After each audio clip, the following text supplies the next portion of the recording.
Hello and welcome to Internal Rate of Return with IRR. My name's Jeff, I'm glad you're here. Let's just jump right in. The IRR function tells you the rate of return your cash flows are earning over time. And in this video, I'll show you how you can use it to compare two different investment opportunities. Let's head to the first exercise, exercise 1. So the IRR function computes the internal rate of return, and it represents the rate of return where NPV is 0. And if you're not familiar with the net present value function, check out my previous video. So let's say I have this initial investment amount along with these returns.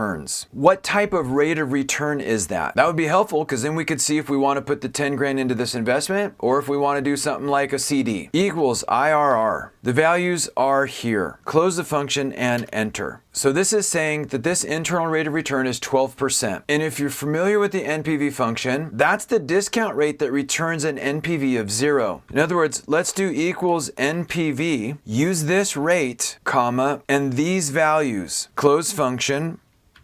And let's net out our initial investment amount. Enter. And you can see that returns 0. So IRR and NPV are related. The IRR is the rate at which NPV equals 0. Now that we're warmed up, let's go to the next exercise, exercise 2. Let's say we're considering two different investment opportunities. One would be a professional certification, and you expect that if you get that certification, you'll get a pay bump of $500 a year for the next 3 years. The other is investing in a product that you can sell on an Etsy store with these future cash flows. One way to compare these is to compare their rates of return. And we can easily do that with the IRR function. Equals IRR. And the cash flows for the certification are the values in C7 to C10, close function, and enter. So this earns a rate of return of 23%. And what about our Etsy store opportunity? Equals IRR.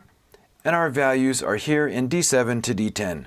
Close function and enter. And this earns 27%. So this creates one way to compare these two. And clearly this isn't the only thing that would factor into our decision, but at least it provides a point of comparison. But what if our investment didn't always have positive future cash flows? What if there were some negative cash flows in there? Well, that leads us to the next exercise, exercise 3. Now it's important to note that this function does handle positive and negative cash flows. Here's our initial investment amount, and this is the stream of future cash flows. So what's the internal rate of return for that investment? I don't know, let's find out. Equals IRR, here's the values, close function, and enter. And we get 23%. So that's how we can compute the internal rate of return for investments with a defined future series of cash flows. But what if the cash flows aren't in even periods? Can we specify exact dates? Well, we're going to talk about in the next video when we talk about the XIRR function. Hope this has been helpful. Thanks for joining me. Have a great day. Hey Excel user, if you ever need to create summary reports, check out my pivot table for beginners video.